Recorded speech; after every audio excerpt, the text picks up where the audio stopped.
Okay, everybody, how's it going? I am Mark, and this is Asking the Right Questions, where we dissect all the bad faith arguments so that we can have a proper conversation to hopefully move something forward. And this is going to get interesting this time around.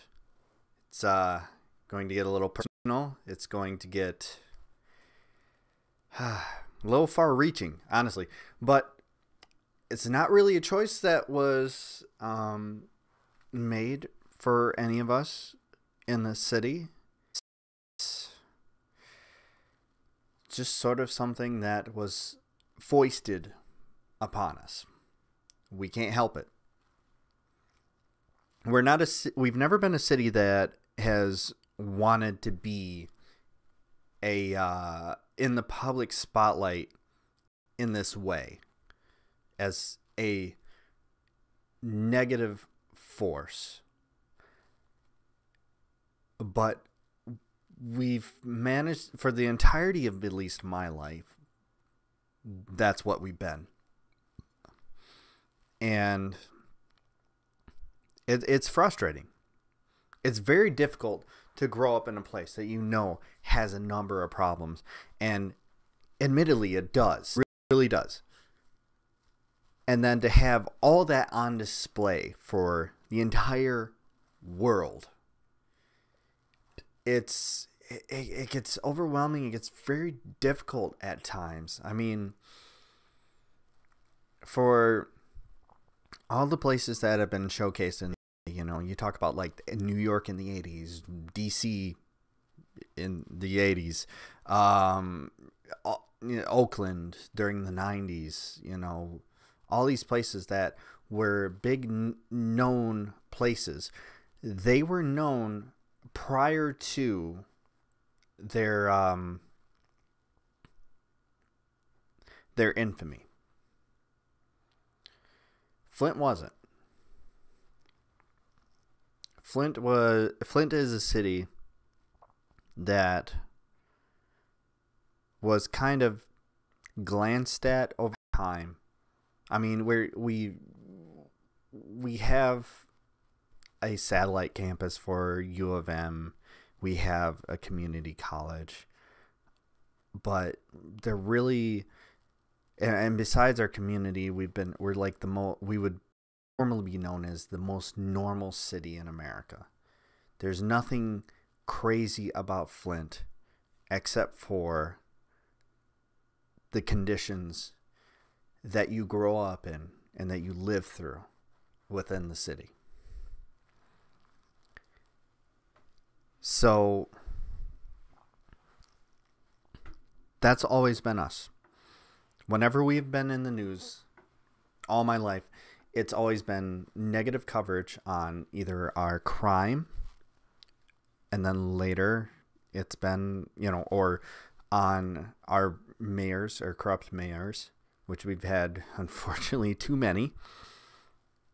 Or it's recently been because of the water crisis, for better or for worse. I mean, some have made the argument that it's better for the city to at least have sort of focus as opposed to just being ignored. And I feel like there's largely an extent that the ignoring has happened again. The ignorance to us has continued. People either assume we've given up and we deserve what we're going through. How that's a thing that people actually believe, I don't understand, but they do. Or they think that everything's fixed and they're like, that's not still going on, is it? Yes, it is still going on. So really quick, I'm going to go ahead and hammer out some details to bury both sides of the arguments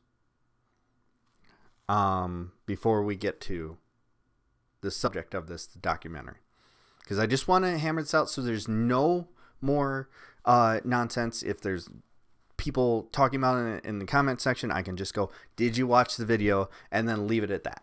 Because I'm going to have people that are going to disagree with me. They're not going to like my take. But at least I can tell if they actually watched the fucking video or not. Which I would prefer that they did, whether they agree with me or not. I would prefer that they watch the video.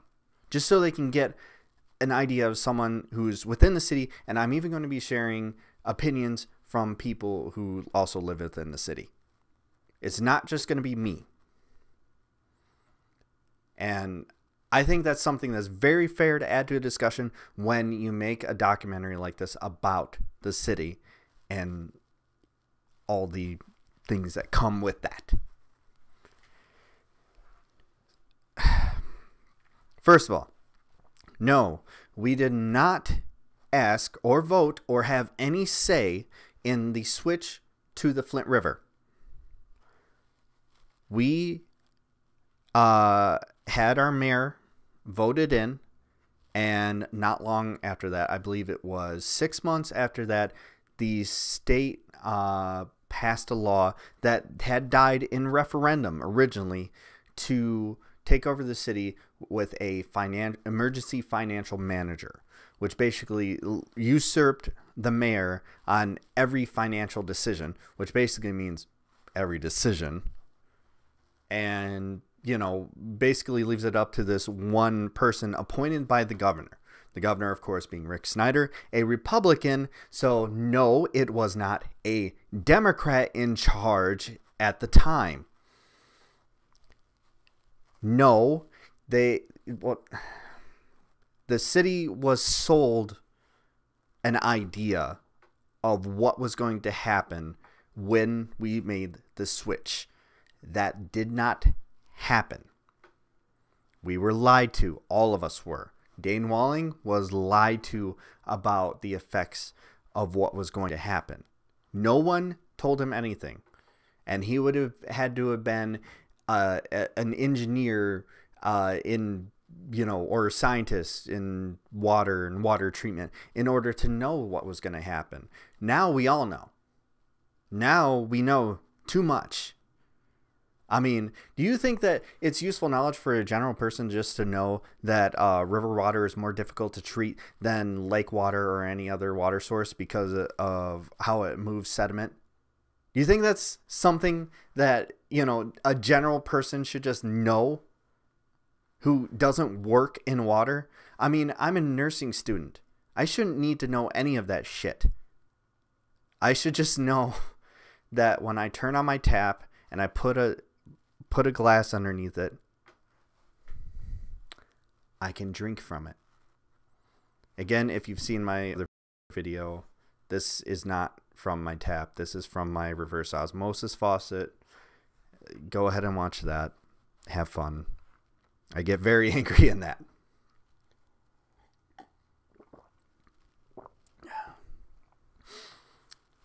Next, on the other side, I appreciate all the people who still want to bring us up as Flint does not have clean water. I see this a lot and I go, yes. And I like to jump in when I see it pop up and say, yes, and here's what's going on. Because there is more to the story. And I don't really like the simplistic arguments that go on. I appreciate you boosting us. That's, you know, we all appreciate it here in the city. But there's more to it. No, we do not have all of our water pipes fixed, but it is happening. And what we can all agree on is while this, yes, is going on, and this is happening, and it is the fix that needs to happen, is enough being done? No, that's where the argument is. We don't believe enough's being done. We don't believe that we should be continuing to pay the highest water bills in the country for this water, and, you know, let alone at all. I mean, come on. Some of us can't even use it. Some of us can't even bathe in it. So why are we paying so much for it? I don't even give that water to my dog. You've seen that in that other video. So, but, you know, a lot of people like to clarify it as nothing's happening. Something is happening. But it just goes to show how big a giant, colossal fuck up this whole situation was. It's not enough to say that we don't have clean water yet. It's something else to say that we're still paying money for water we can't mostly use. Once all the pipes are fixed, the flushing of the system will have to go through, and it's a slow process. No matter what, the lowest estimates I have heard for us to get everything taken care of has been 7 years. But it is happening. It is happening.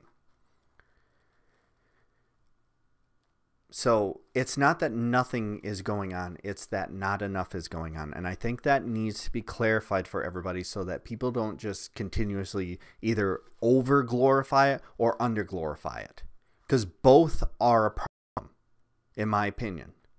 I think there's people who, you know, when you're pushing on either end of the spectrum, when you're pushing at either extreme, it doesn't show well when you're pulling people on either side, because then people just choose to shut it off. The truth is something's being done, but not enough is being done. It's not an extreme position. It's not an extreme statement to say that. Anyone in the city would agree with that. So now that we got that out of the way, let's get to this documentary. Couple streams ago, I showed the preview for this, and I didn't like the trailer. I thought it was going to show I thought it was going to be very one-sided in the documentary. I thought it was going to be nothing but just painting us as just a violent city that's just violent because we're violent. And I will say, all things considered, I was pleasantly surprised with a lot of caveats.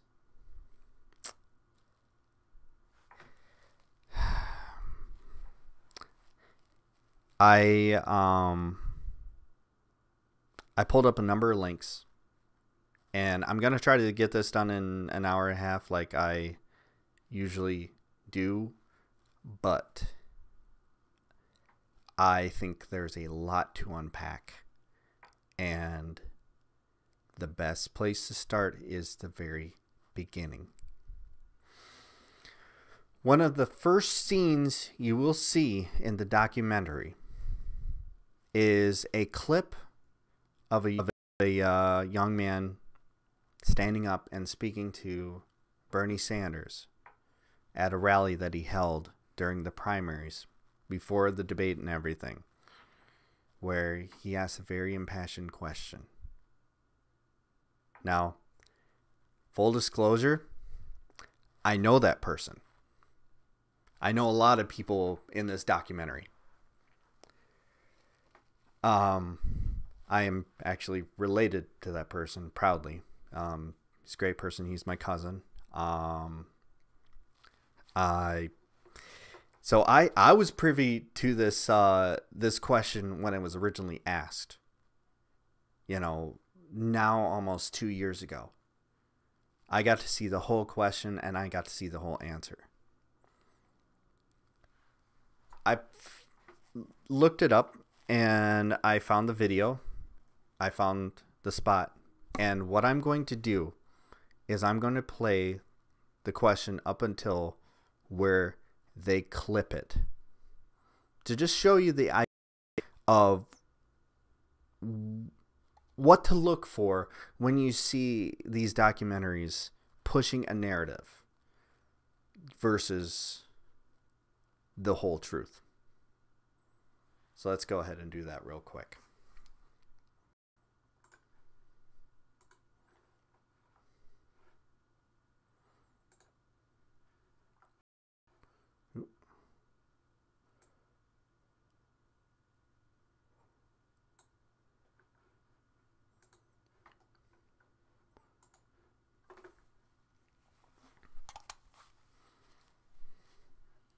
stand up, get her a mic. Okay, here's your mic coming. Just hold it close to your mouth. You can turn around and also talk to everybody. Thank you so much for coming to talk to us today. What I want to see, what I think the community... My apologies. It's a long clip, so it's hard to zero in. Here it is. Needed. What is the course of action you would like? Gentlemen over there, yes. Let's we got a mic over there.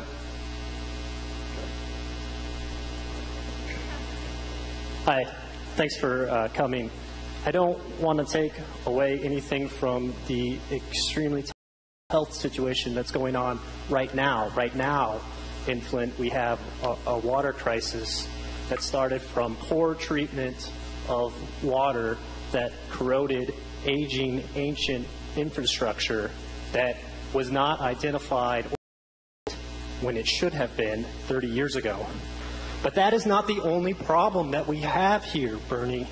That's not it. When I was born here in Flint in 1980, we had the highest median household income of anywhere in the world. It was $84,000 median household income. Now, it's $21,000. We are the second poorest city in the country.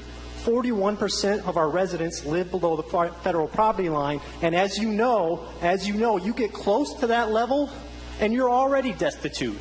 We have 1 in 3 structures in this city that need to be torn down. We have a $100 million blight issue in this city. We've been in the, top 3 most violent cities of the country for how many decades? Okay, so first of all, let me get that out of the way. That last section where he says that we've been in the top 3 most violent cities in the country for so many decades, that is the clip that they use. They use the very beginning and that part and then stopped. That other section where you hear him talk about the infrastructure was not in that clip. It shows painting that narrative. That, in my eyes, is a problem that really, really hampered this documentary quite a bit. And to show where I wish this would have done more is the rest of the clip. Decades, Bernie. How many of our schools have been closed for lack of funding? We have 3 elementary schools that are open still here. We have a water crisis right now. But that's not the only problem that we have here. This city has been abandoned. The people had no choice but to leave and seek work elsewhere, and the infrastructure and their homes are still here. And we have no way to deal with it. We have a water crisis now, but when the attention turns somewhere else, the homes, the vacant structures, they're still going to be here.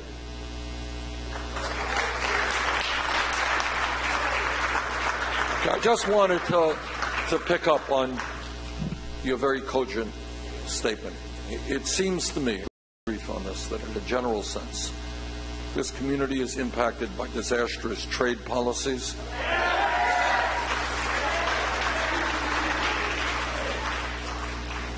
And I can tell you that as somebody who voted against NAFTA and CAFTA and PNCR.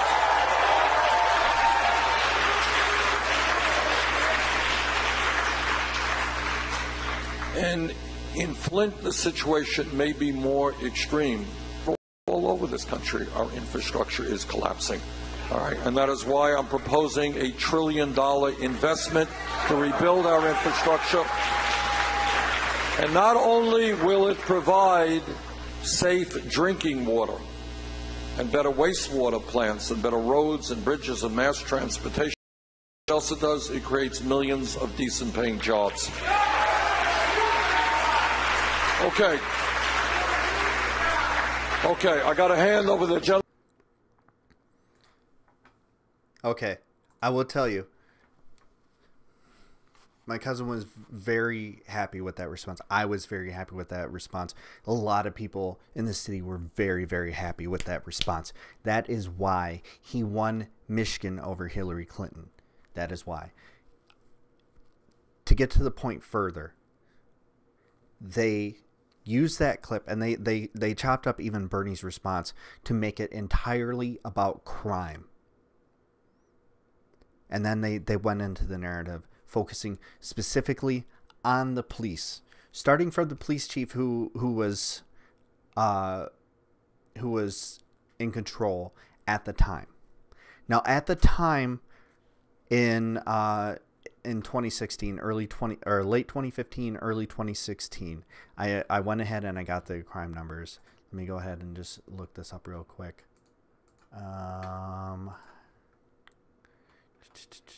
I grabbed a number of links yesterday and I had a little trouble with a number of things. I apologize. Give me a break. Give me a second. Where did that link go? Oh, that explains why that link didn't work. Here's the link. I apologize. I thought I had them all popped up and I was having trouble with one of my links. I thought that the Guardian had deleted it. I think I tacked one of my other links on top of it. See, this is why you double space, people. It makes it so much easier. Excuse me while this loads. At the time,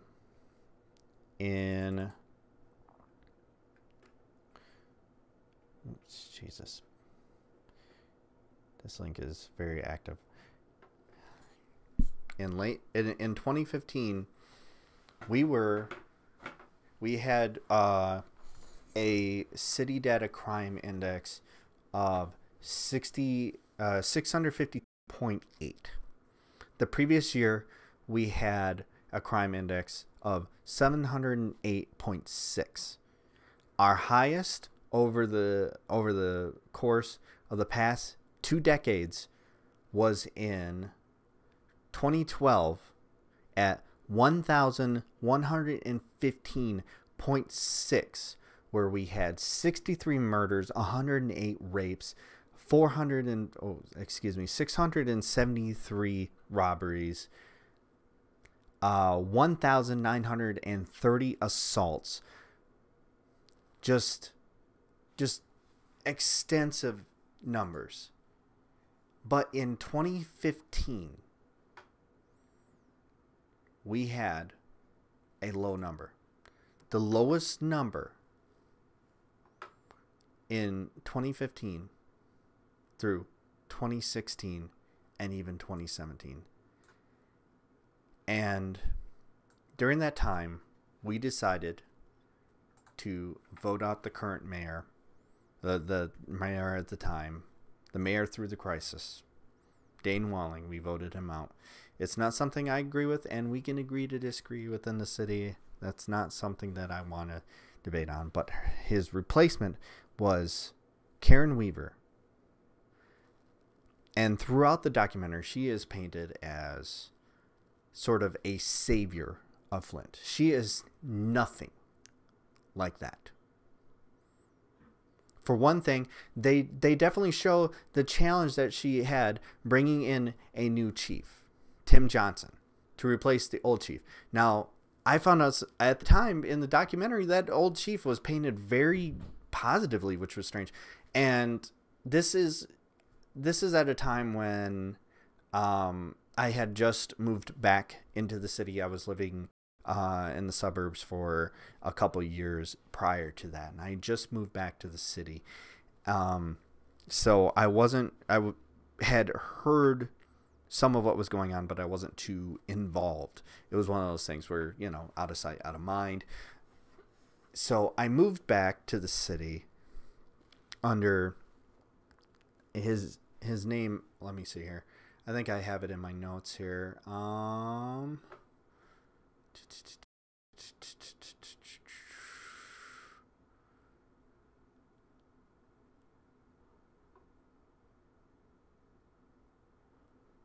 do not have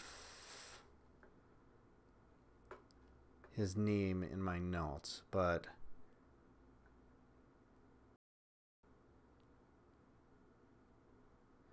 yeah, unfortunately, I do not have the name in the notes. I don't know how I missed that.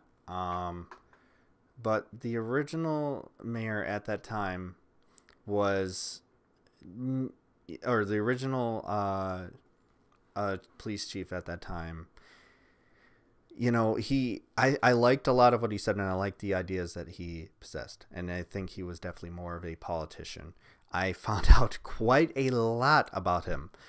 When I say that I learned some things in the process of researching this documentary, I learned a lot. I actually with someone who, well, he was at the time a member of the focus of this documentary. He's seen in the documentary, but he wasn't one interviewed, and I'm not going to give out his name. I'm not going to be someone who does that. He chose to not be a part of that for his own reasons, which he voiced to me, and I talked to him just yesterday to ask him about this. He told me that police chief was actually the same police chief who worked under Kwame Kilpatrick in Detroit. He was the police chief who was a part of the cover-up of the murder of a prostitute down there. And the exact quote he gave me was, I talked to one of my friends down there when he came over, and he said that they were glad to get rid of him, but to watch yourself. So he's not a good guy by any means. And I asked him about Tim Johnson, his replacement.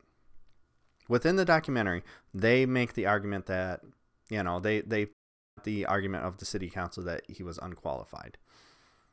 And I actually got my friend, coworker, to admit that yes, Tim Johnson is in fact unqualified to be a police chief. He said he is a great officer, he is a great heart, and he cares about the community and cares about doing a good job, but he is not a police chief. Which is why later on you find out that he really mismanaged a number of things. And throughout the documentary, it's really painted that he's doing things to make changes, creating the CAT team, which I agree with, is something I agree with. I don't agree with a lot of their tactics, but I agree with the idea of creating something like that. So going further, the first episode generally focuses on the police chief at the time, and then the end where the police chief is replaced by Tim Johnson, someone who again deemed unqualified even by his own officers that worked under him. But before this, I really got to point out some of the things in here. Like I really tried to turn off my whole progressive perspective for on all this, but there was definitely there's a number of times in my notes where I have to say that was fucking peak neoliberalism. Like, for example, they auctioned out the name of a new police dog, and a company the name and named him Sonatrol. Gee, what is the name of the company, I wonder? So there is a dog currently on the Flint Police squad named Sonatrol, the dog. That upset me because I'm like, holy shit. So I'm gonna attempt to try and talk about some of the specific officers that are featured in this. Some of which I have met around the city through various things, or have seen around, or have patrolled my neighborhood. And the two that they like to focus on are Sergeant Belasco, who is the woman featured in this, and or Officer Belasco and Officer Frost. Officer Frost is one that I have seen around. Very limited correspondence with.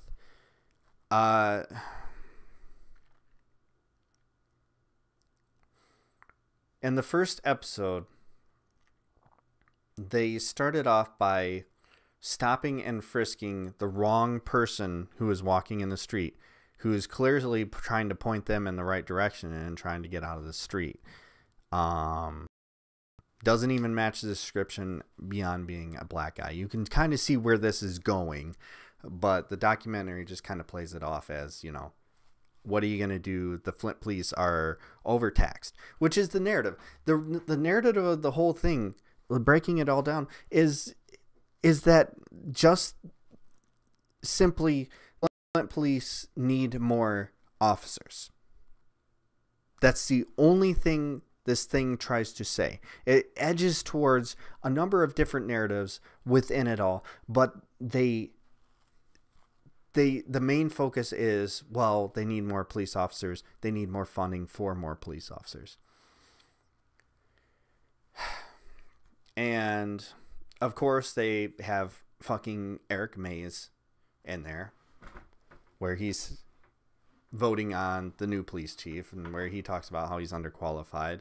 Eric Mays is, if you followed TYT reports at all, he's the guy who during the Flint 6 arrests sounded drunk and probably was drunk, talking about, you know, how they need to disperse and how he was going to fight them and all this shit. And I'm a grown man. You don't want to fight me. I'm a grown man. I'll take your ass down. That guy is a city council member. Thanks for putting your best foot forward. And also a guy who, strangely enough, just got off on pawning a city-owned laptop to a local pawn shop in order to pay off debts from his DUI arrest, which he classified as a targeted sting against him. I am so fucking glad that is the representation I have for my goddamn hometown. There is going to be a lot of points in this where I'm just depressed about my city. This was seriously the most hard watch of anything I've ever watched in my life, because I know those streets. I know those people. I'm here. I have lived here for 30 plus years. And it was insanely difficult to see that and know that is broadcast out to the world. The world now knows about the fucking Regency, a place that we know as a stain on the city, and that most of us, when we talk about some crazy shit going down, we're usually talking about the Regency. That's not a name that we expect everyone to know, but they do now. Which is why I have to talk about it now. And I care a lot about this city. I care a lot about it getting better and doing better and coming back from these disasters, these multiple disasters, as my cousin had talked about in his question to Bernie Sanders. And I won't lie about what my city is. We do have a crime problem, but we also have a poverty problem. In the documentary, it's kind of a footnote. At one point, they talk about at the time of the filming, we were the number 2 poorest city in the country.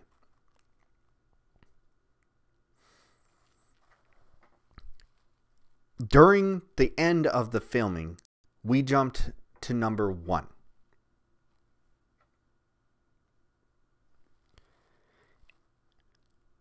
I do believe that more policing is a part of the solution that can help my city, but it's not the solution. More policing alone will only set to arrest the citizens within it who are desperate, who have nothing else to turn to, who are just trying to get by. Remember earlier in this, I talked about how we pay the highest water bills in the country. We also, in the whole state, we have the highest insurance rates in the country for cars. On top of that, add that to the fact that all metropolitan areas like Flint, what Flint is classified as, has higher rates than that. It is seriously more expensive to be poor in this state, in this city, than it is to be wealthy. And you wonder why people turn to crime. More police is just going to turn the population into criminals because we all have to do certain things in order to get by. Things that we may not be proud of. Things that we don't like to talk about. You rob Peter to pay Paul sometimes. Well, in Flint, you do it a lot. And it's unfortunate. But we got to keep roofs over our heads. We got to keep moving. We got to have something to look forward to. So the idea that this documentary sets up is frustrating to look at as a singular fix-all, as it's classified in this. Oh, the police are just busy. And that's the problem. Well, maybe they wouldn't be so busy if people had more to turn to in this city. And I mean, yes, add police, but also add investment into the people that are already here and not throwing them in jail again, giving them another warrant, giving them another reason to be desperate and turn to doing something that they do out of fear, out of frustration, out of stress. How about that? That should not be a footnote in a documentary about crime in a city that was poisoned. But it is. There are a number of times where a number of the officers, only the black officers, strangely enough. I don't know why that is. Strangely enough, a lot of the white, I think about 90% of the white officers that appear in this film admit that they didn't grow up in the city, but ended up working for the city because that's where the help is needed. All of the black officers are like, nah, I grew up here. I grew up in the fucking North End. I grew up on the East Side. I can tell you the names of all the people in it, in certain neighborhoods, and I can find my way around so easily. I don't need any training to do that. And the new recruit that they like to follow, from the point of, in the police academy, it's a mother and her son who go through police training and make it on the squad. They don't follow the mother as much, but they follow the son. He even says that he grew up on the South Side. Now, South Side is one of the areas of Flint that, can go either way. It's one of the few areas of Flint that can go either way. The South Side, the West Side. West Side is mostly industrial and like markets and stuff like that. It's Miller Road and stuff like that. South Side, which is close to where I live, just to give you an idea. South Side is also where I spent a lot of my time as a teenager. A lot of trouble.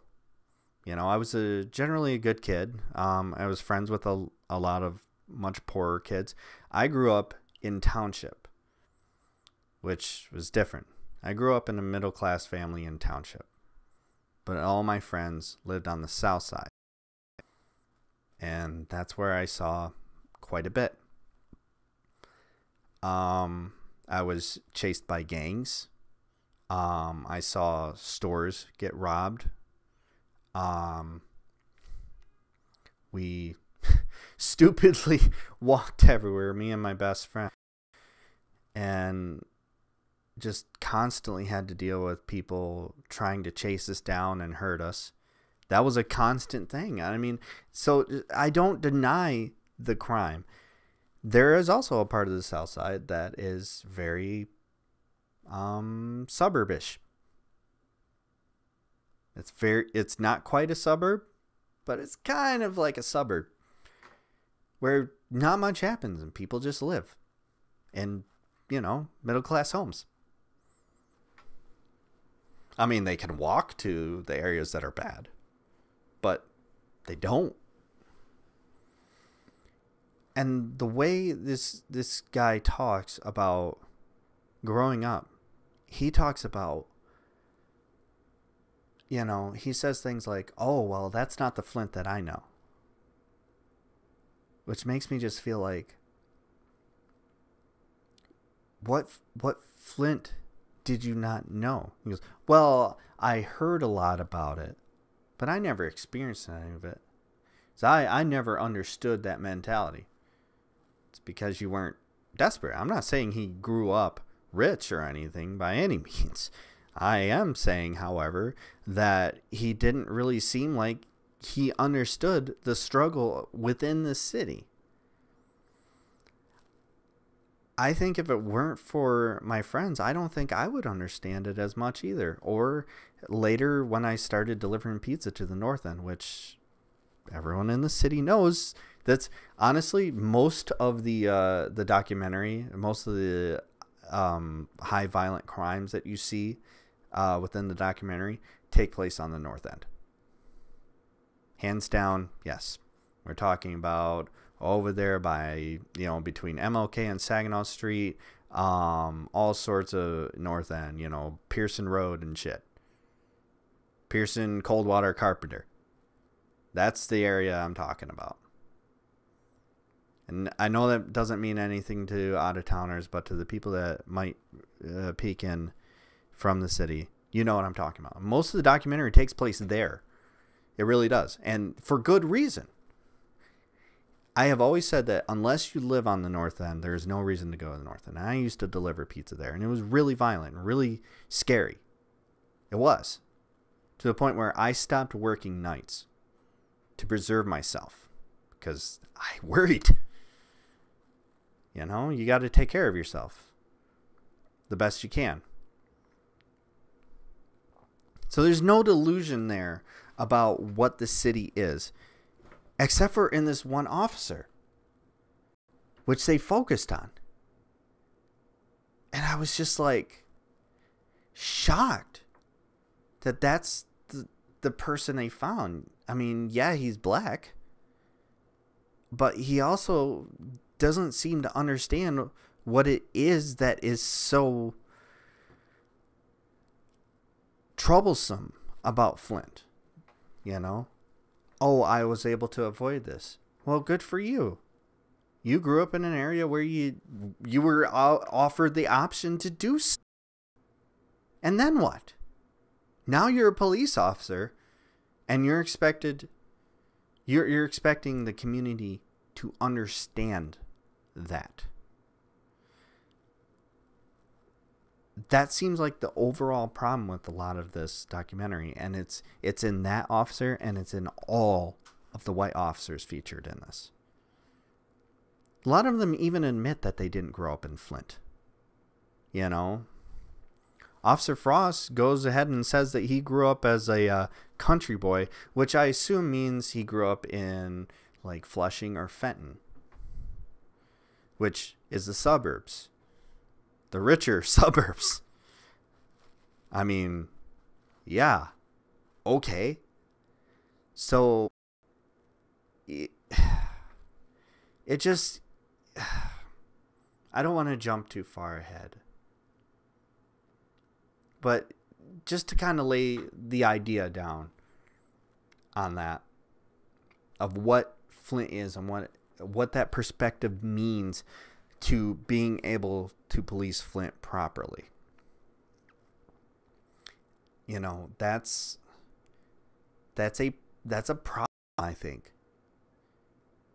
If your focus is on what you were able to avoid and what you're able to just like be like, oh, well, I was better than that because I was able to avoid it, you know, good for you.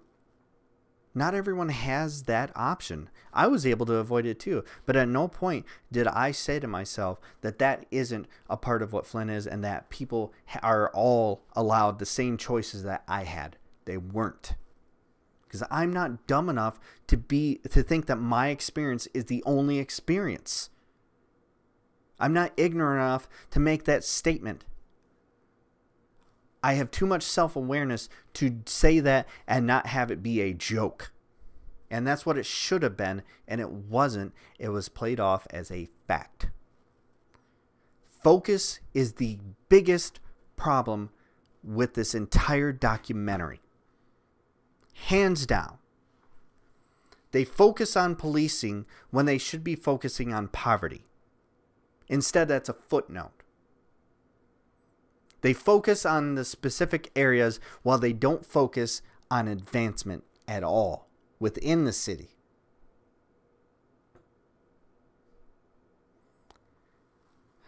I think that's a huge issue.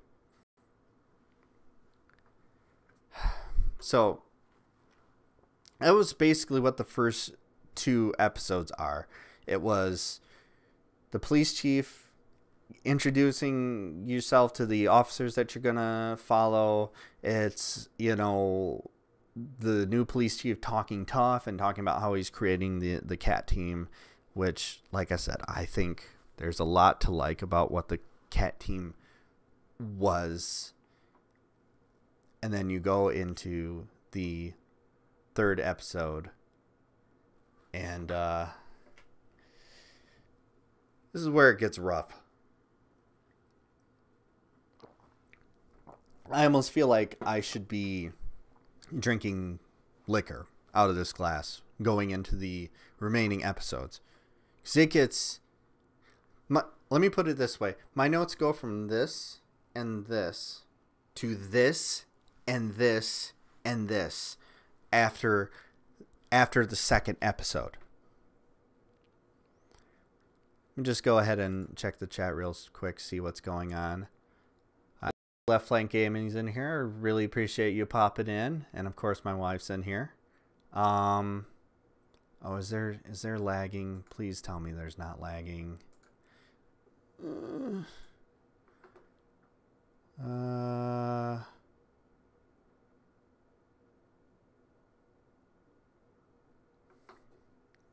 Yeah. Eric Mays is a complete and utter dirtbag. I'm sorry, I'm getting caught up, and I apologize for lagging. I hope the audio isn't lagging, because that's more important than seeing my face and the multiple times that I'm probably freezing. If the audio isn't lagging, that's good. So, let's move on to the extra fun part where I get to use my links a lot more. Episode 3 opens up on a fair that I remember quite well. This is after we had moved to our home, and I think we had meant to go to this, but at the time we were still we had a number of things going on, health issues and various other things, so we didn't get to attend it. But there was a fair at the flat lot in downtown to promote a number of things, and it was sort of the introduction to the cat team. This is where I started seeing these shirts that had CATT on them, and I forget what the abbreviation for cat was, but it was like crime something targeted team. where the way Tim Johnson put it, Chief Tim Johnson put it, was that he wanted to stop being passive and wanted to be confrontational with the policing. There's good and bad of that. You know, for one thing, you know, you're beating on a beehive and hoping that you're not going to get stung. Luckily, at least no one in the cat squad or on the police got stung.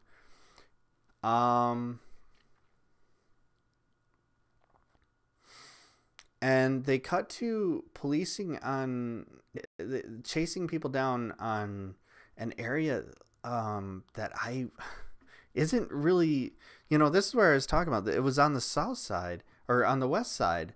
They were on York, which is right off of Miller Road. With, you know, it's all stuff that doesn't mean much to you guys, but it's like right by where all of our big box stores and restaurants and everything is. That's on Miller Road.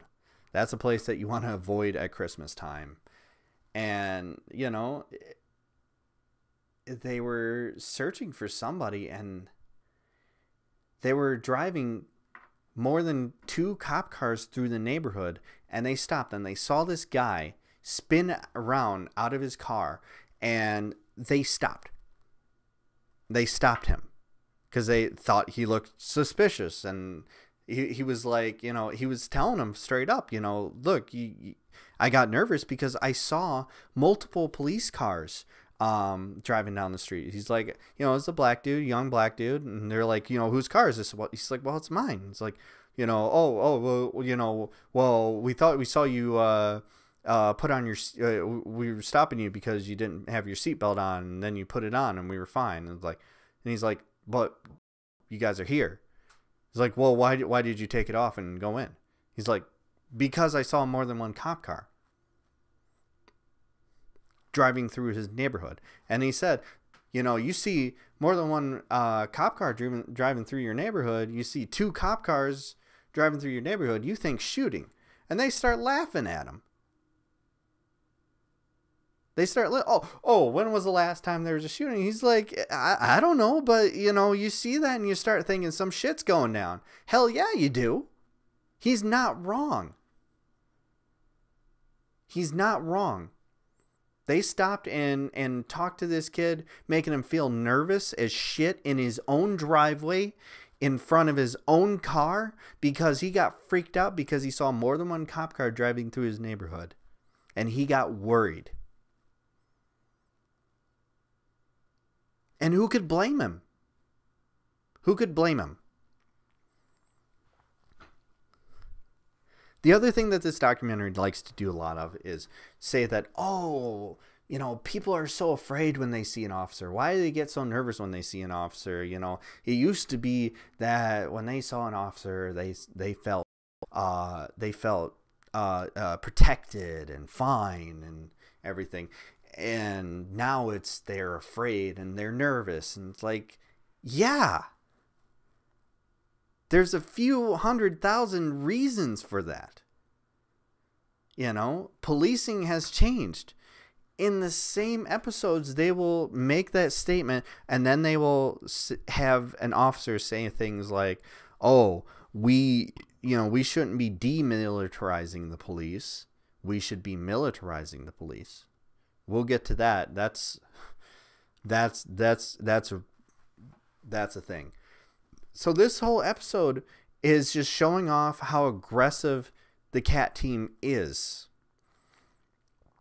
And they juxtapose it with 4th of July, which is something that I can honestly understand is a tough time for the police officers around here. Because ever since Snyder revoked our fireworks ban, which honestly not too many people followed anyways. They would just drive over to Ohio and buy fireworks. The downside to that is for 2 weeks before 4th of July and for like 3 weeks after Fireworks are constantly going. I'm not kidding you. So how do you tell? It's a game we like to play in Flint called Gunshots or Fireworks. I'm not kidding. That you talk to anyone in this city, we play that game. Because we have to go.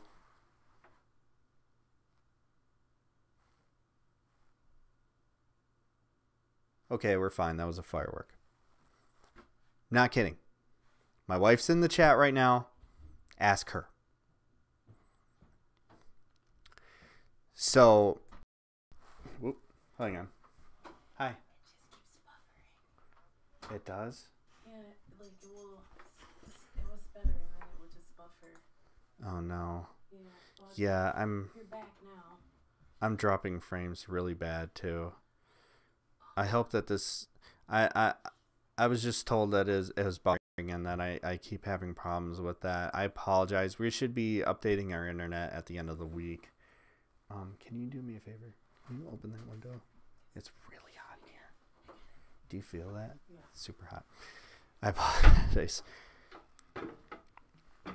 So, yeah, fireworks, I understand the juxtaposition that they had there because it is an issue in the city where you don't know whether it's gunshots or fireworks and what are police supposed to search for. They're supposed to search for gunshots.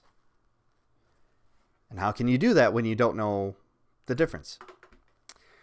So I understand why they did that, and that was interesting. Like, this was a really well done documentary in that.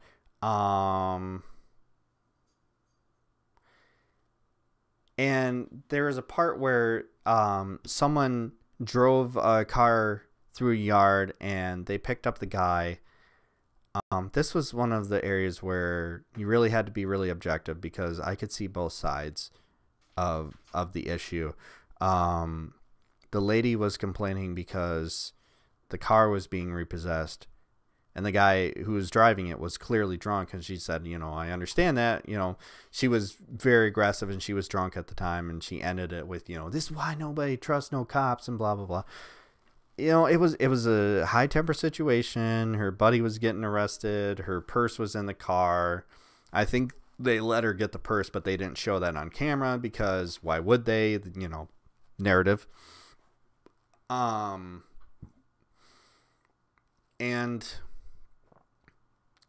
so she just wanted to get in the car, and like I said, I'm sure that she did, because I think I saw in the laser clip that she did have her purse, which is fine. She had her ID and everything, but she lost the car, which I'm pretty sure she just wanted her car back.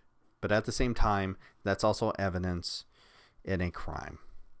It's standard for police to impound a car after things like DUIs, driving under the influence, Influence of what? That's a different discussion. But he was definitely driving under the influence, and they arrested him. So, that was one clip where I was like, yeah, okay, I get this. And there was a lot of this in that. I'm not against cops. So, I want to make that clear.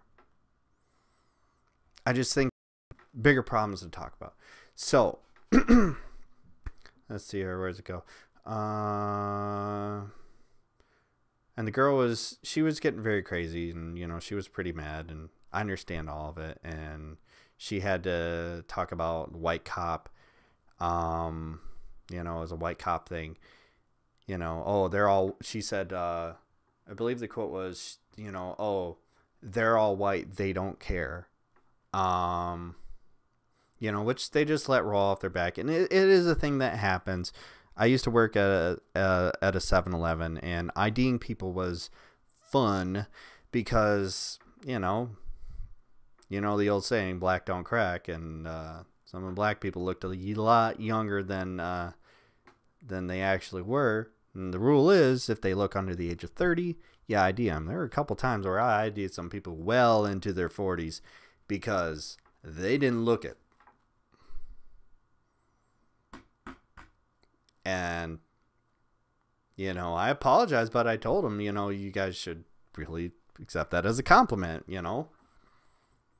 But a lot of people got mad at me, and they would say it was, you know, because they were black, which, I mean, it kind of was, not in the idea that, you know, I did it because they were black, but in the fact that kind of because they were black, they looked younger.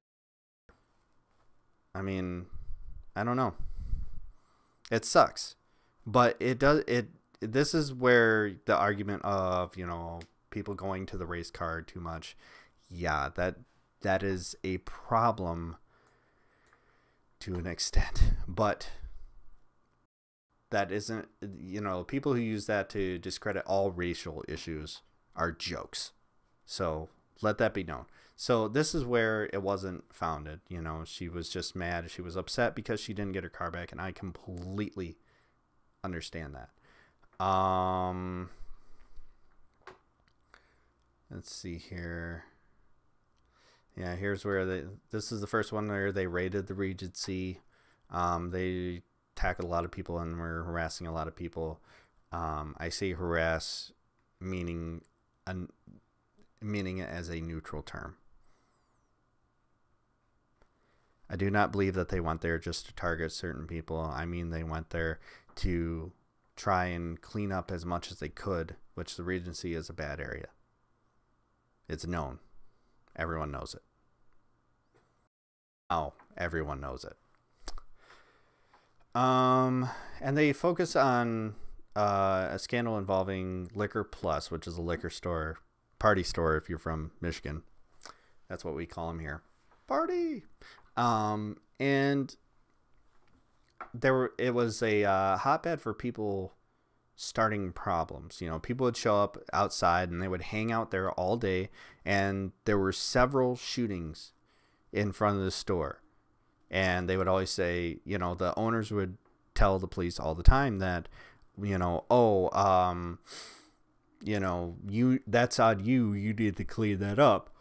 It's like, no, there's loitering laws, and you need to warn people about them, and you need to do something about that. You have people loitering in front of your store, and lo and behold, they start, you know, dealing drugs, and they start causing problems. And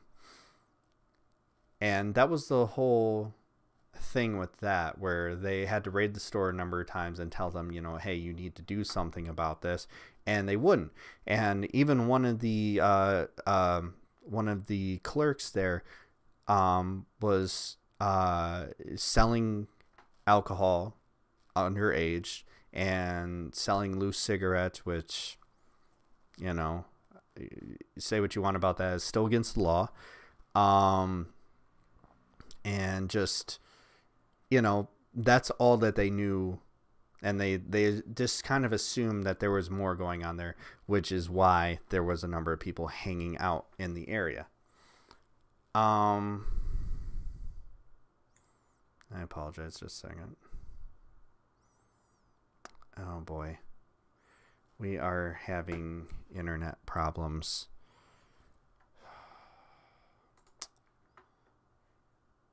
Oh boy. This is a thing. Is the audio fine, left flank?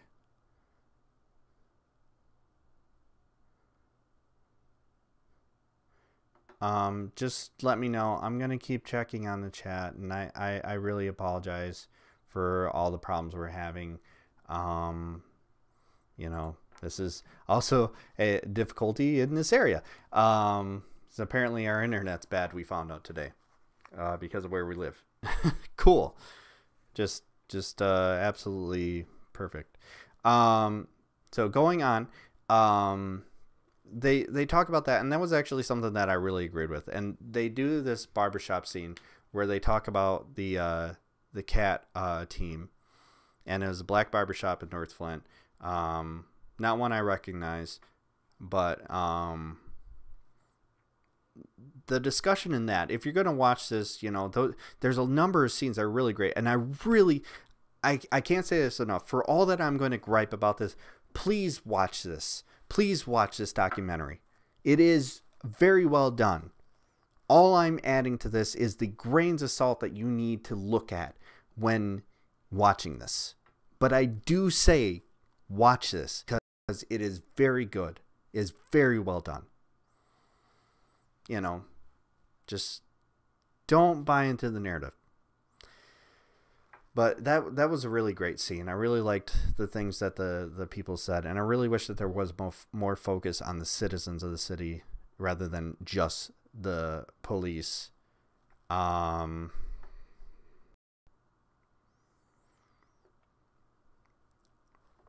Let's see here.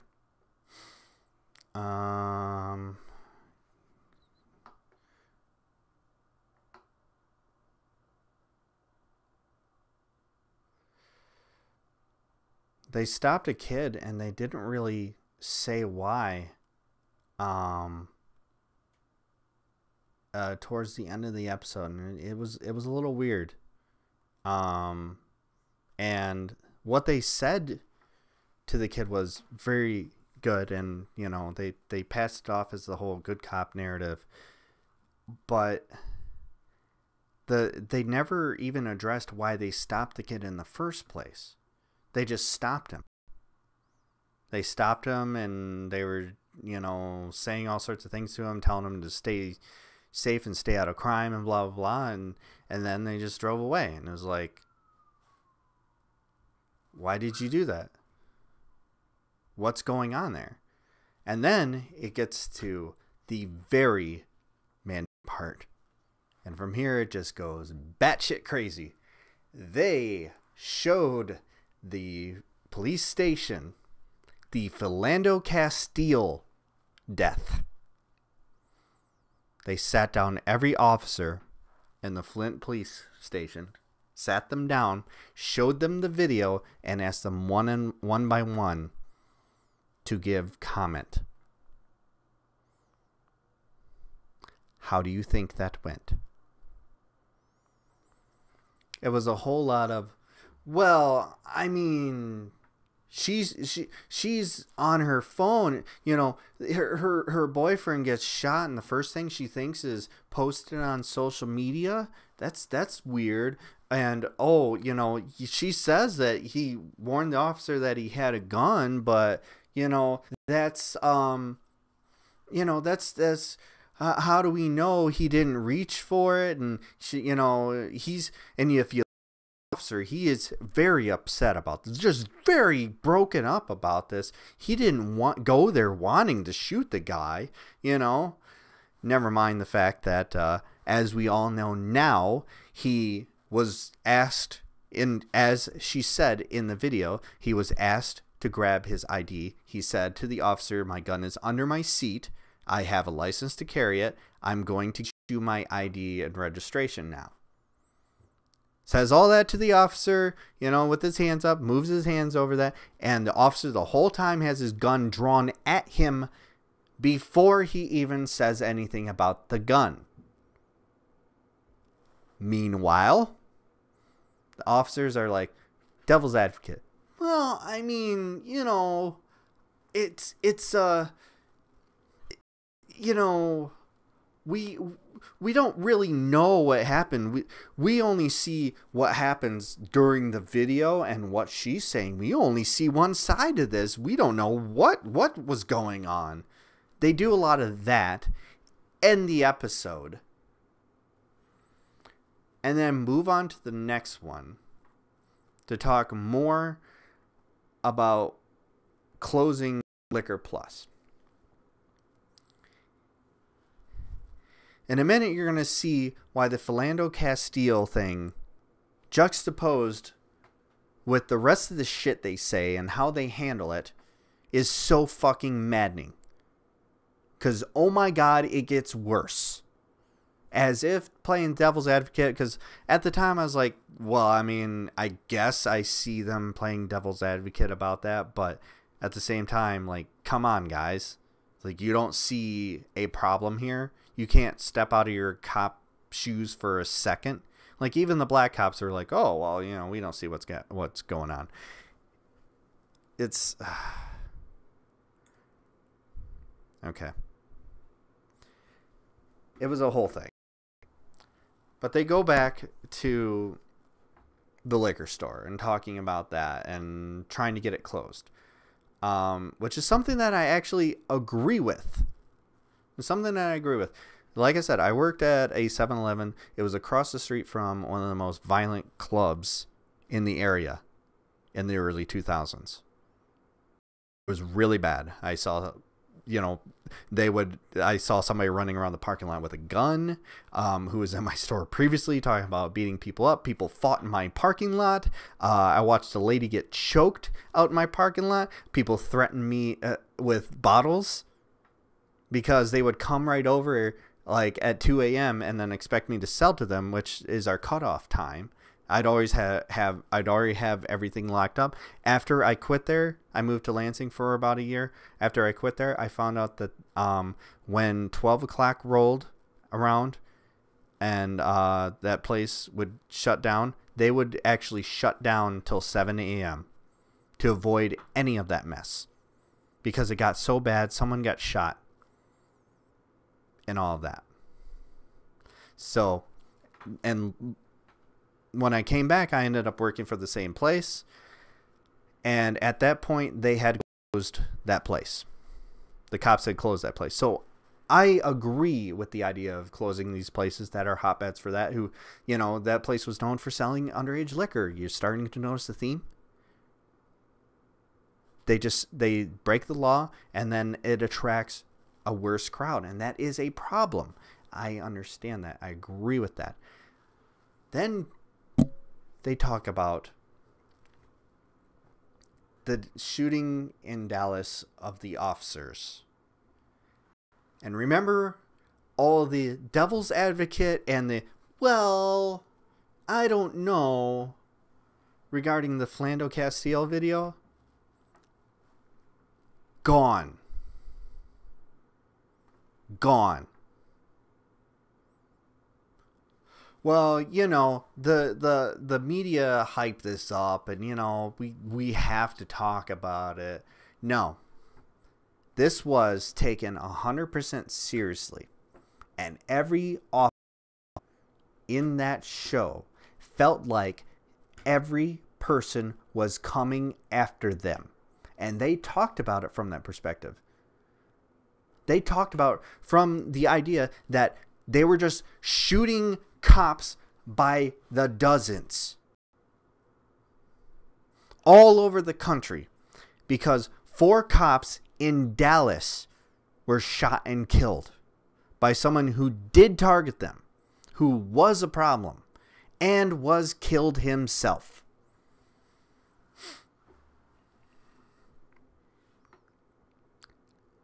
And they take it so dead seriously. I mean, there were several clips of them going, oh, we're on high alert. Everyone be careful out there. Like, that's 1,500 miles away. And you're telling your officers that you need to be on high alert in a city that has no protests of police. The only protests going on are for our water, which if they're living here, they're affected too.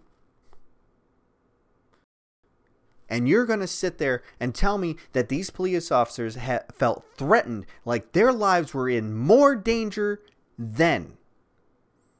Building up to this with narratives talking about how, oh, cops are painted this way and that way, and juxtaposed by another officer talking about the first time he had to kill somebody where he mistakenly shot him when he thought he had a gun, but he actually was grabbing his wallet after they chased him down. He did previously have a gun, but he disposed of it.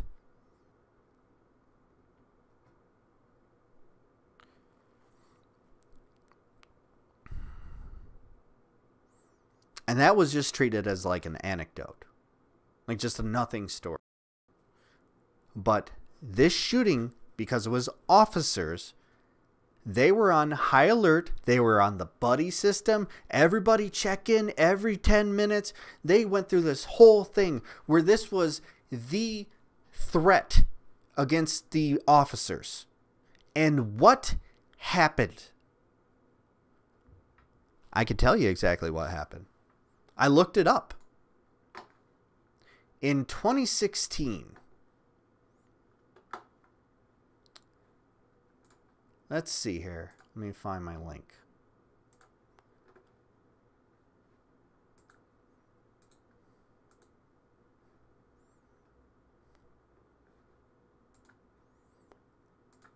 I apologize. That was one of the links I was having problems with. I now realize that. Let me get this in here. But this is a surprising statistic. Police killings were up in 2016. It is true. Article from The Guardian. More U.S. police officers killed in 2016. But numbers below 10-year average. 2016 was the deadliest year of the 2010s. And it was still below the average.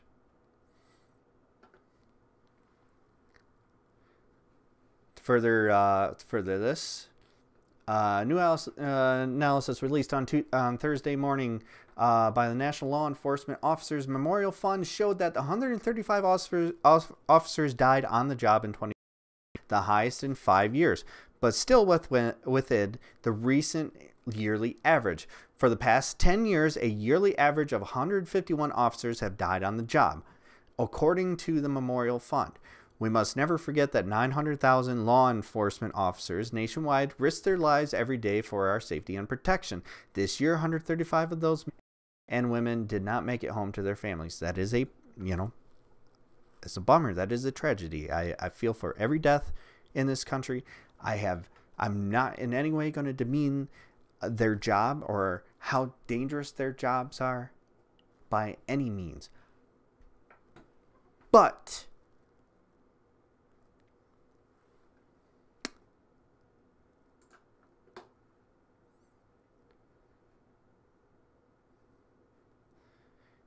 killings by U.S. police logged at twice the previous rate under new federal program. A new U.S. government program to count killings by police, which draws on data collected by the Guardian, recorded a sharply higher number of deaths than previous official efforts. Homicides by police were logged by the Department of Justice's new system by more than twice the rate previously reported by the FBI, according to the new data that was published by the department on Thursday. Officials said their new method for counting arrest-related deaths should improve the reliability, validity, and comprehensiveness of information on killings by police after the weakness of previous efforts was exposed. What is that number?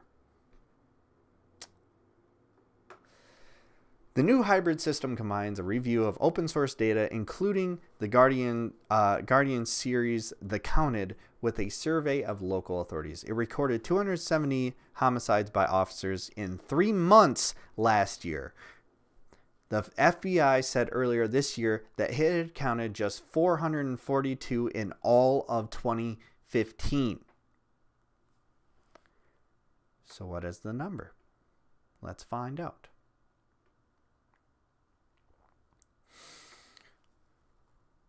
The Bureau of Justice Statistics trial closely examined all deaths in custody, including suicides, accidents, and some others, from June to August 2015. It initially identified 377 deaths through media reports and other publicly available sources, 268 of which were found to be homicides by officers.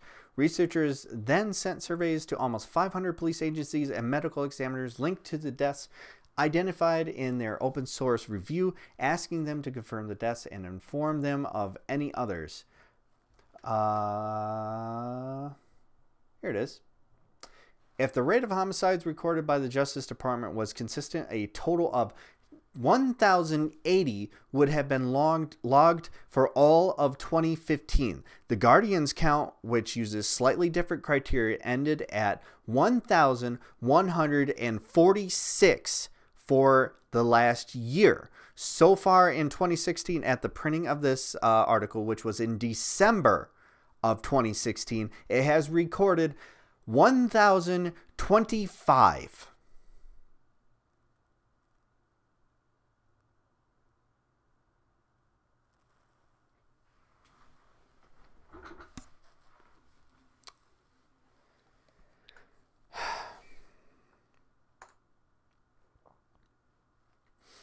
Article from The Hill in December of 2017. Number of police officers killed in 2017, second lowest in 58 years.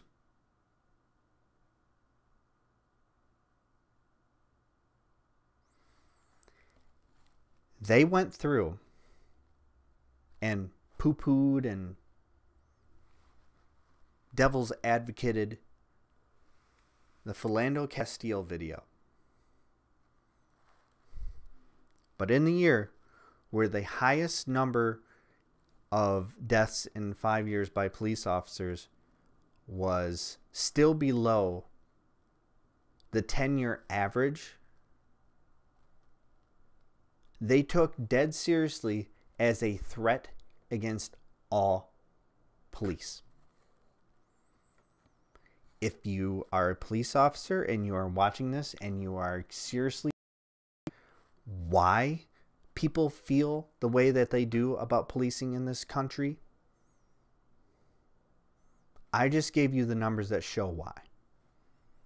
Over 1,000 people killed in the process of custody, throughout custody, by your officers. Pick a reason. And you were freaking out because less than 130 of you died in 2016. And that was the lowest year.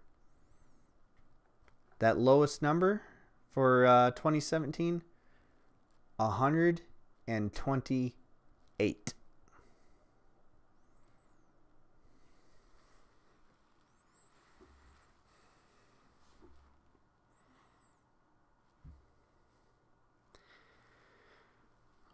When people like to talk about where a problem is, they like to focus on certain numbers. Numbers that jump out as high.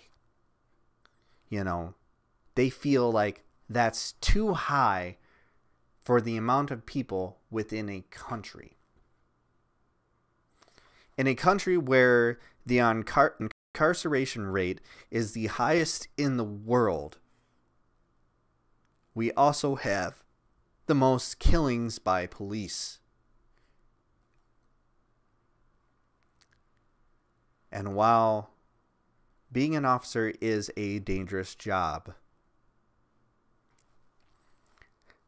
somehow manages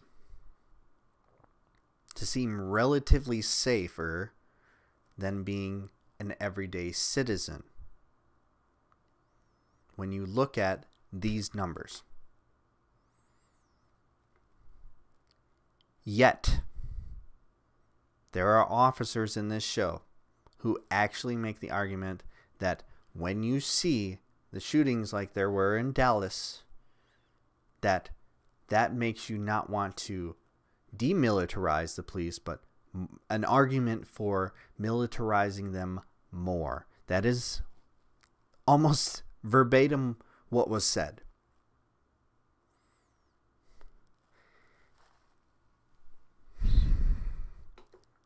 That,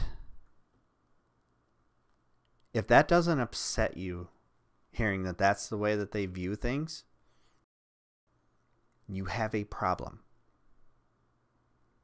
Your focus is wrong. Your priorities are not on people and your friends, your family, and citizens around you. In the same regards that they will make the statement that, you know, they can come and ravage your place and kill your dog, which, by the way, happens in this show. It's the only notable thing about the last episode. They kill a dog.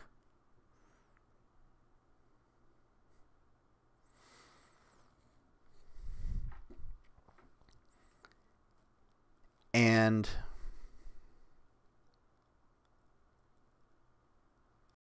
you really wonder why people feel the way that they do. You honestly do that.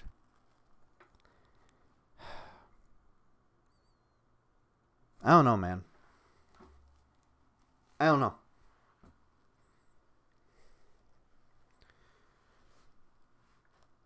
I believe in what the police do. I believe that our police can be good, but they need to make a lot of changes. For one thing, they literally have an officer in there who is the exact tough guy bullshit officer that everyone is worried about running into in these situations. The same guy who made the argument that, well, that's an argument for us militarizing it more, was the same guy who took it, who just like, well, I mean, we don't know what happened before the video started, and why was her first thought to videotape it? Maybe because this happens a lot amongst a certain community of people in this country. A lot more than any other community. So they've gotten desensitized to it, and they've had enough, so broadcasting your ass is the only thing they can do. Did you think of that? No. Because you think that because 4 of your buddies 1,500 miles away died, that means you need to be more militarized. Flash to videos of people tackling people and saying, "Freeze, motherfucker!" Which was in the show.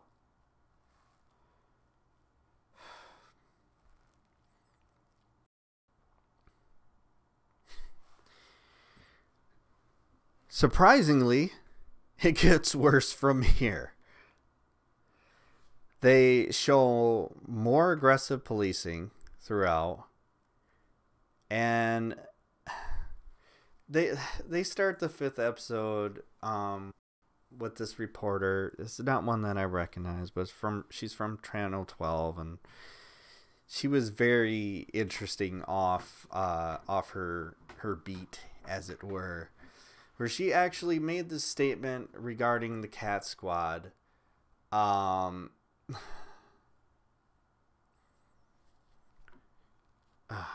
She actually, I forgot this statement that I made in my notes, and I'm going to get to it in a minute, which is honestly how I feel, and it pissed people off in the local Flint group that I belong to when they asked about people's opinions of the documentary.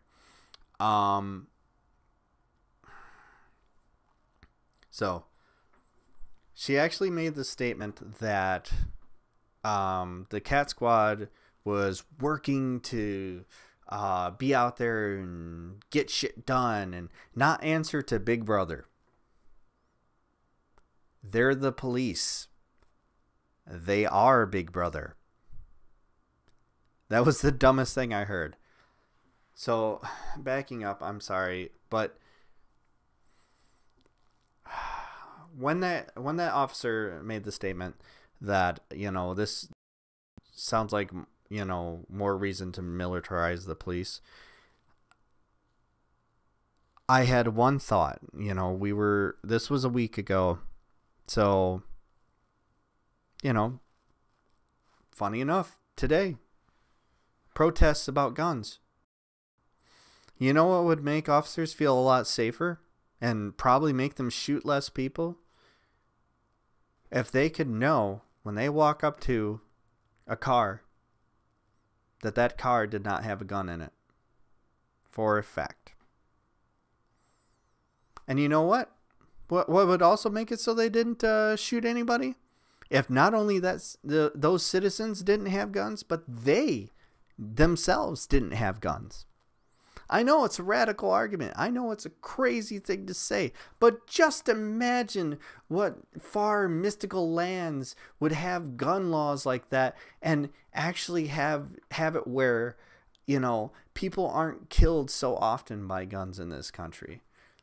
Like, for example, again, I get to go to my links. It's great. 6 startling statistics about guns and homicides in Flint. Let's see here.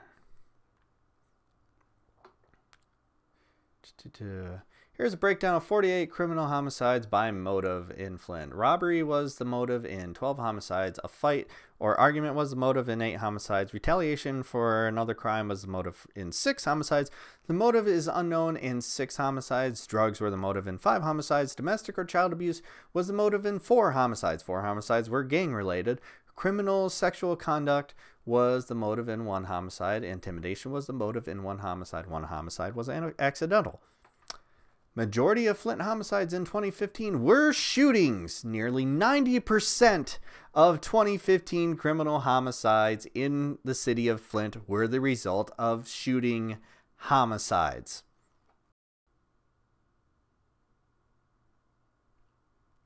It's almost like we have a fucking gun problem in this country. Nah. Gotta protect the police. How? Give them bigger guns. Give them more guns.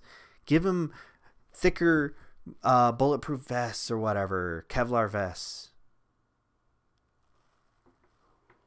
Nah. And who in the world would honestly be so dumb to think that less guns would actually result in fewer shootings? I'll leave that up to you to decide who I'm talking about, because there's a lot of places I'm talking about. But that tells you everything, doesn't it? The very second they feel threatened, they turn even more to their gun. And they see it as a reason to get bigger guns. More protection. Why? Because a slight uptick in something that is still below a 10-year average is harmful to them. All of the problems that they talk about in this show could be solved. As far as crime goes, as far as all the shootings and everything goes, the homicides, the dangerous parts of this city, all of those problems could be solved by more effective gun laws in this country. Hell, I'm one for a gun ban. I'm one for looking at the Second Amendment and being like, you know what? Unless you're a hunter, you don't get a gun.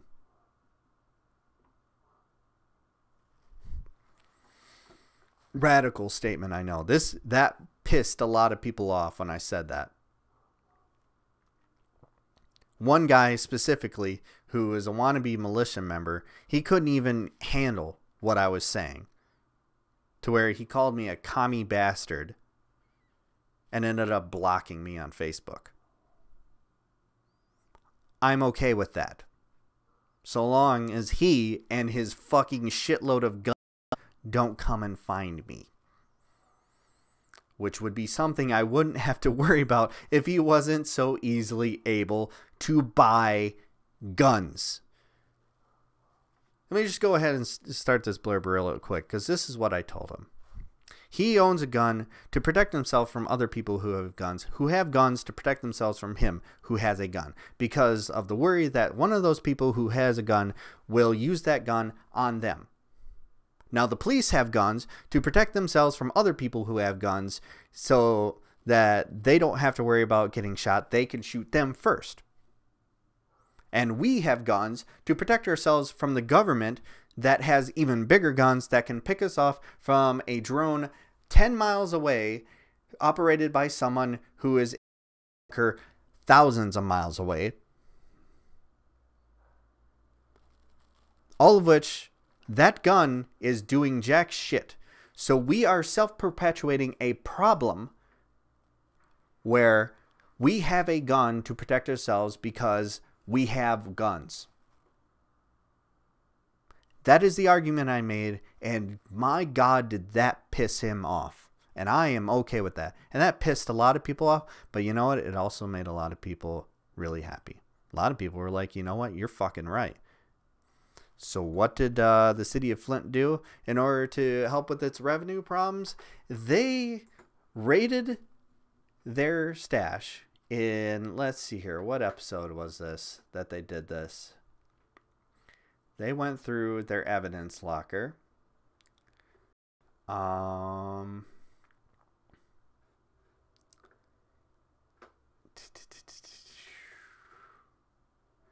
believe it was episode 6. Yes, episode 6. They went through their evidence locker and found guns that were previously used as evidence in crimes to put people in prison, and they sold them on the street.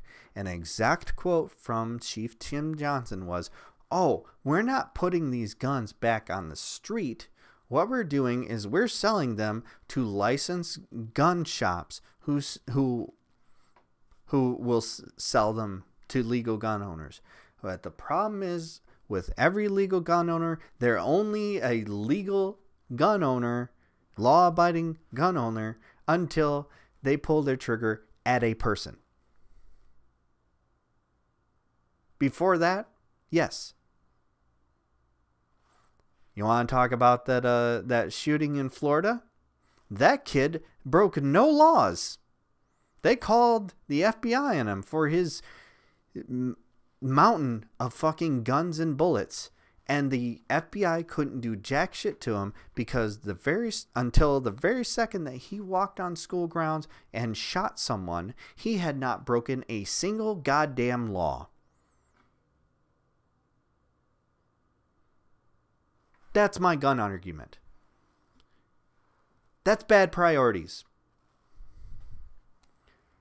But in this show, they sell guns on this. They classify this as a good thing because they needed they needed to make up a budget deficit. And on top of that, well, we don't need these guns anymore, and we're selling them to lawful gun sellers who will then sell it to anyone. Cool. God fucking Christ, this country is so fucking stupid. Episode 6 also focuses on Halloween, which is usually a very bad time around the city. We, in the past decade, have had a problem with arsons on Devil's Night. That is the day before Halloween, if you're not familiar with it.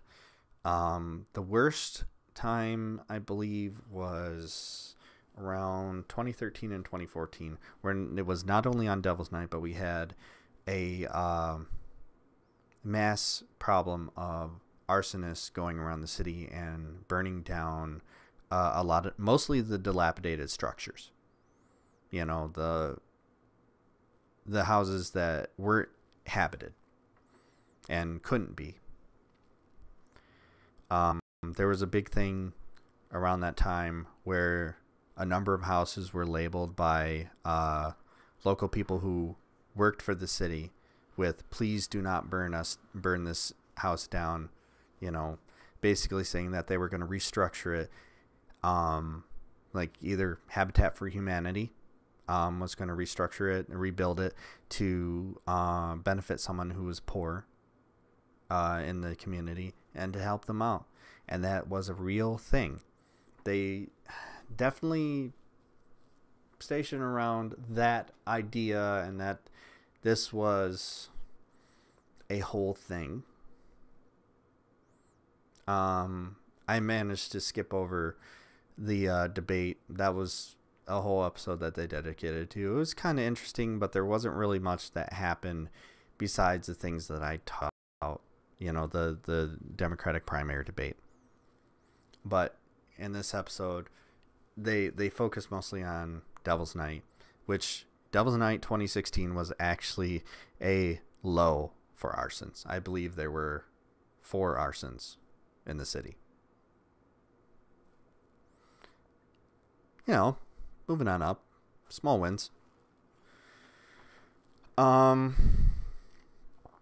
they definitely made it sound like it was a bigger problem than it actually was. And they also talked about the police millage that was being renewed at that time. It was a renewal. It was not an increase. All it was just saying, you know, if it doesn't, you know, we're maintaining as opposed to adding on. And if it's not there, it'll be a cut, which is not something anybody wanted. You find out later on in the show that due to Tim Johnson mismanaging his budget proposals, they ended up getting cut anyways, despite it passing. They spend a lot of time in this series on the millage. Spoiler alert, it passed. Also, spoiler alert, Tim Johnson screwed everything up and his budget got screwed up. This is actually something that I talked to my coworker, like I said, who was a Flint City officer about, to where that's what he was saying in regards to, well, he was a qualified officer, but he's not a qualified police chief. And he also said, because they show some of the campaigning that they did door to door to talk about the millage, and I do remember them coming to my house and saying something. I voted for it. I vote for every millage, you know, directly to a private contractor, and I'm able to find that out. I vote for every millage because I believe any money put back into the community and spent on the community to create work and to create opportunity is a good thing. I don't care what it is. If a millage comes to me, I'm voting for it for that reason, because we need to cycle that money back through. This is the case where that didn't happen because of Police Chief Tim Johnson's mismanagement of his budget. And in it, Scott Kincaid, who is a councilman, actually said that. They accidentally left that in there and then made the argument that, oh, well, you know, we lied to the city, we lied, blah, blah, blah. And it was kind of that class that my coworker, I'm being very careful not to use his name, used. He said, we went door to door and we basically lied to people. That's an exact quote from him. He said, we told them that we were doing this to keep our budget and to make sure that our budget didn't get cut and to keep officers on the street, and it happened anyways. And I said, well, you know, isn't that because Tim Johnson didn't fill out his budget right? And he goes, yeah. And he's like, and that's the problem. That's the problem with the city as a whole. There's a lot of people who are in the position of jobs that they're not qualified. Johnson is one of them. And I said, well, you know, he's a great officer though, right? You know, he does seem like he really cares and that he wants to be a good officer.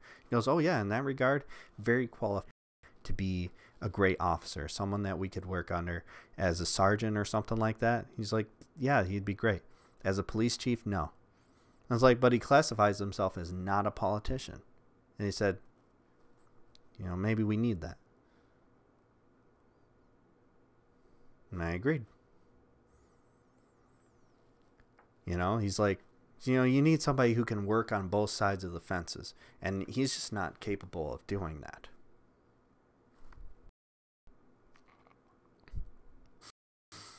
So they concentrate a lot on the millage, but most importantly in this episode, you know, broader scope, is when Trump came to Flint. Now, at that time, getting a little personal, when he came to Flint, funny enough, I had just came back from a stay in Detroit where I was in the hospital. Went down and visited some family members. My gallbladder got infected and I had my gallbladder taken out. I was in the hospital for 4 days, I believe, and we had just came back home. And we drove past where the water plant where Trump was. We saw the protesters. There was one pro-Trump protester, and he got my middle finger. I was pretty groggy still from an hour drive and the pain meds that I was on, and I flipped his ass off. I'm okay with that. And then Trump went to church. He gave that speech where he was interrupted by the pastor. Was, didn't say anything at the time. Didn't want to rock the boat because he was, amongst all the darkies, as it were.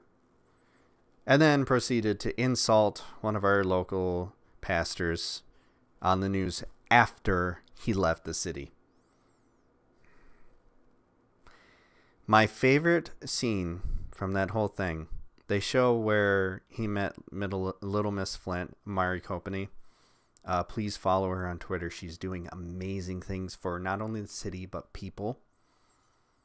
You can find her at Little Miss Flint on Twitter. I'm telling you, she's fucking fantastic. She's great. They don't show her in there. She was, you hear her called Little Miss Flint in there, and she gets her picture, the classic picture where she's, she's like next to Trump. Usually juxtaposed with the picture she got with Obama where she's all smiles. Completely understandable. We know what Trump is. And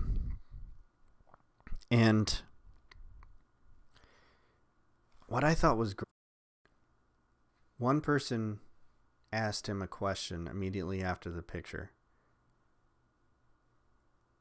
And there's a lady, it might have been Mari's mom, I don't know.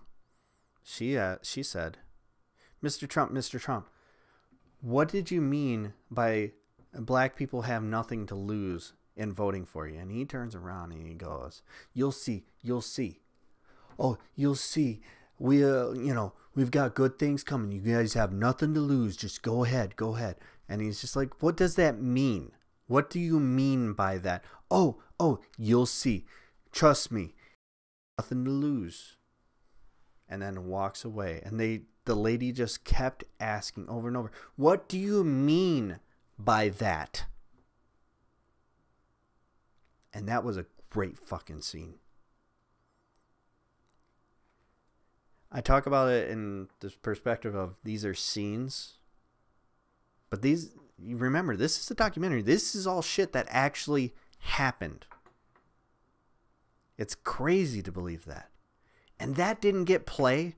I want that clip to be in every single Democrat's campaign commercial from here till fucking 2024.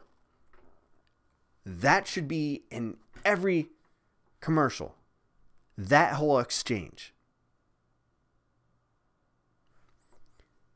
I bet you can get it clipped right off of the Netflix documentary and no one will bat an eye. Because, that footage wasn't theirs. So, why not? But that was amazing. But that was the majority of episode 6 where they continue to talk about all this. And where they sell back the guns.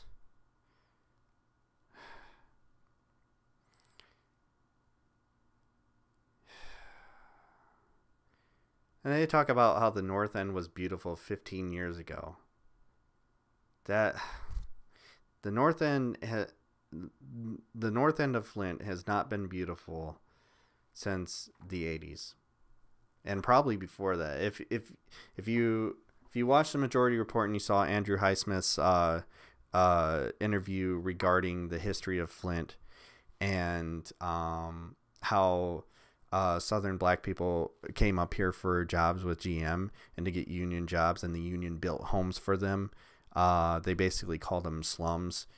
They were like projects. That's the North End, and nothing's changed. Homes are still there, and they're falling apart.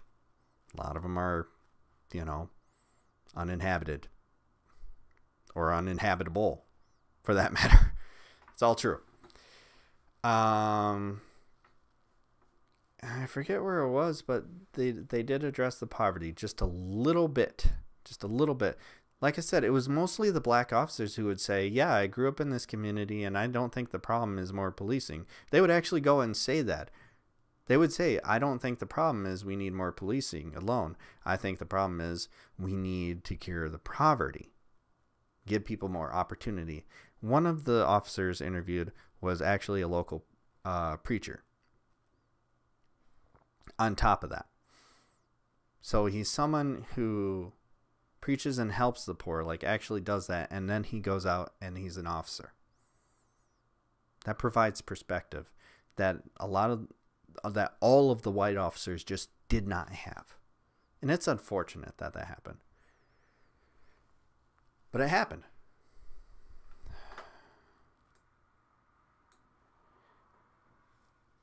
Episode 7 got especially crazy. That was the episode where, fun upon fun, I got to relive being someone in an impoverished city looking to get some help from the federal government on election day and see it all slip away in an instant by your projected winner, Donald Trump. That was a terrible night. I remember watching Majority Report drinking a ton. I drunk a whole bottle of bourbon and was in a daze for a week. And I said, that's the end of this city. We're fucking done. Give it a little bit. Maybe some good will happen. I haven't seen it yet. But this episode got me to be able to all of those feelings of that night. And then it got worse.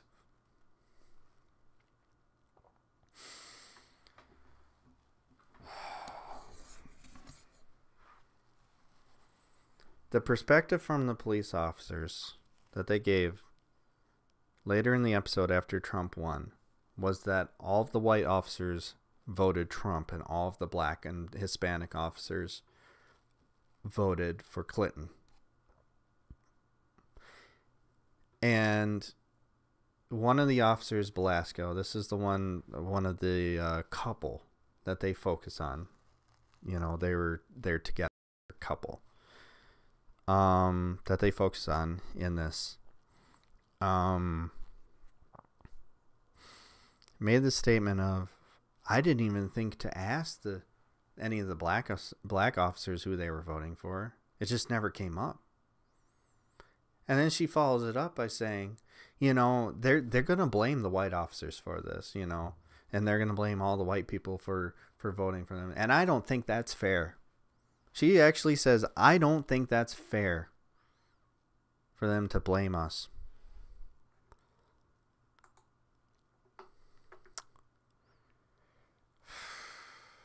I'm sorry I've been ignoring the chat. It looks like there's a lot going on.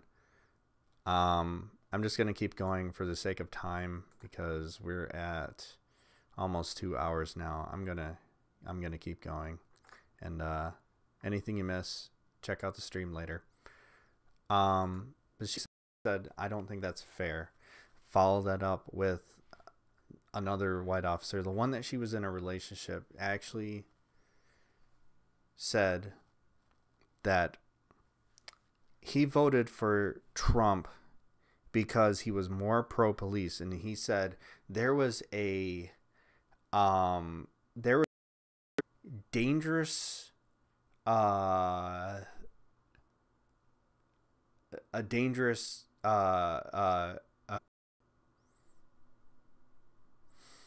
pattern going on within the Democratic Party. Followed up after he said that with Hillary Clinton talking about police violence against unarmed black people. And that's what that is the perfect clip, because that is what he deemed as a dangerous problem on the coming from the Democratic Party was that that unarmed black people were being shot and now is being broadcasted, and they're having to be held accountable for it. That is what is deemed a problem. And he then made the argument, well, it affected what I do. And this is where actual good editing and where they kind of tipped their narrative like over for a minute for this episode, where they tried to be objective and showing both sides. Because all the black officers were pissed. They were saying things like, I feel betrayed by my fellow officers. I feel like they don't trust me. I feel like they don't care. One officer even said, I don't care if Hillary Clinton went out there and said, I hate all cops. I was not voting for Donald Trump. Officer said, it affected what I do. Juxtaposed immediately, jump cut to another officer, the black officer, saying, you know, sometimes it isn't about you. What about everybody else? And he says, it jumps back to the white officer, and he's like, you know, this is what I do, you know, and I was just voting for my interest. Jump back to the black officer, and he says, it's not about you. There are more people in this country than you. Great. And they were right. Those black officers were right. And in a city of mostly black people, those white officers, most of which who don't even live in the city, admitted that within there, have never lived in the city. They even show one, you know, the couple. Their first home I recognize as probably being in Clio, which is like the backwoods bumpkin area of Genesee County. And then I immediately recognized that they moved to Grand Blanc, which we in this area recognize. Well, let me put it this way: Grand Blanc. What is that French for? Big white. And that's the joke around here. All the pompous people who at least think they have a lot of money live in Grand Blanc. Not very many black people in Grand Blanc. That's what I'm saying.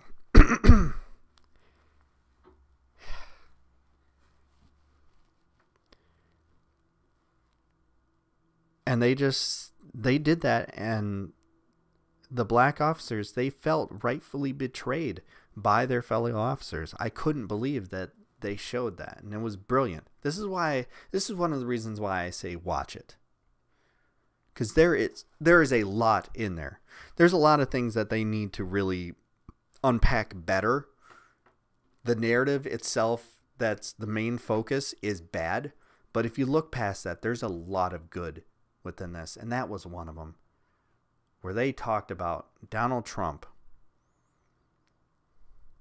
and the effect it had on black officers versus white officers. The white officers are like, he's more pro-police. The black officers are like, I don't fucking care. He's a fucking racist, and he's going to make the police more racist.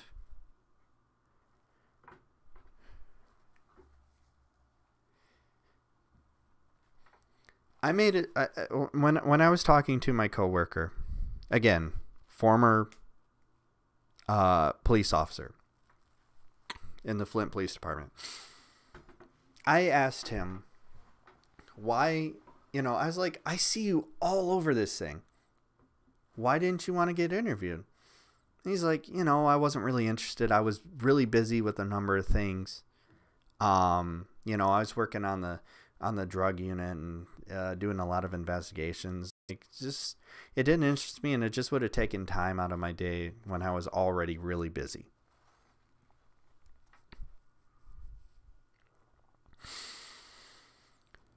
And I followed that up with, I think you were better off because I don't think there were any officers who look better after doing those interviews with that show.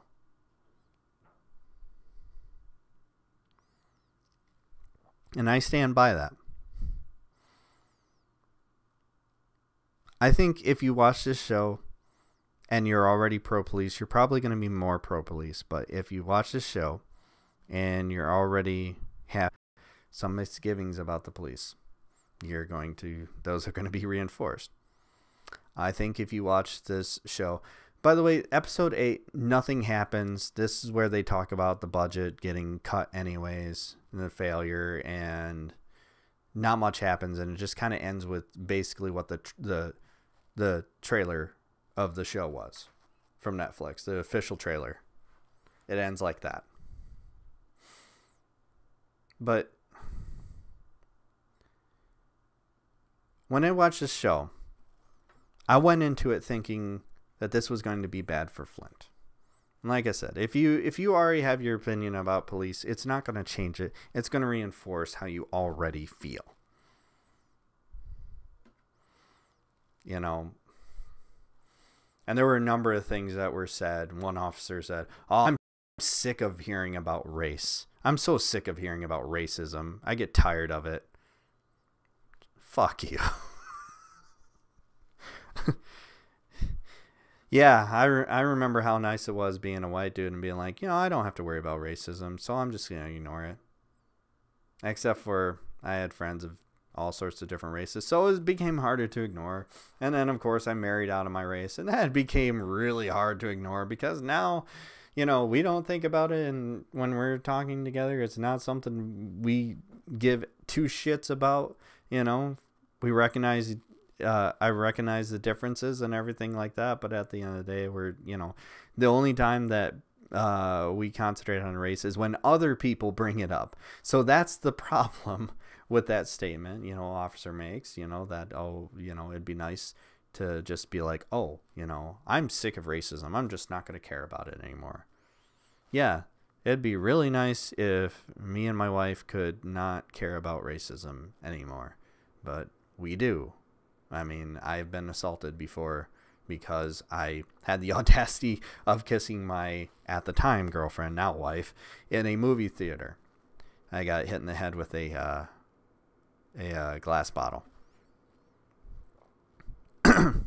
Never did find out who did that. Well, hey, pull up next to us as we're walking down the sidewalk and slowly flip us off.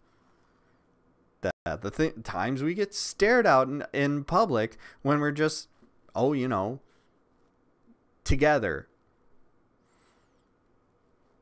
The shit happens, man.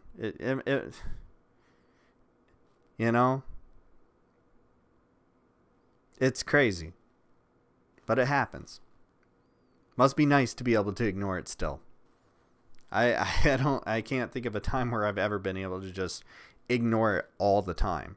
These days, I can't ignore it at all when we're out in public. I get to ignore it when we're in the house. So you know what we do? We don't leave the house. That's a whole nother thing. But yeah, like going into this, I had to think about, what is it going to do to alter opinions? What is it going to do to the city of Flint? Is it going to make people look more negatively on Flint, or is it going to make people look more positively? I don't think it did either. Is it going to change people's opinions on police? No, I don't think it did that. Is there anything in this documentary that changes anyone's opinion regarding anything? No. I don't think it is. For every good cop, there is a bad cop. There's always these juxtaposing things, canceling each other out, making this documentary hard for the people of Flint to watch. But outside of Flint, I honestly I think it's benign. I think it'll be a good thing to watch and learn a lot from, but I don't think you're going to walk away feeling any different than when you walked into it. I still think you should watch it. I still think everyone in the country should watch it. And if that gets some sort of effort to push lawmakers to find ways to lower our water prices and to continue home delivery, which is something that has been cut back on heavily, to reopen a lot of the water pods, which has been cut back on heavily, things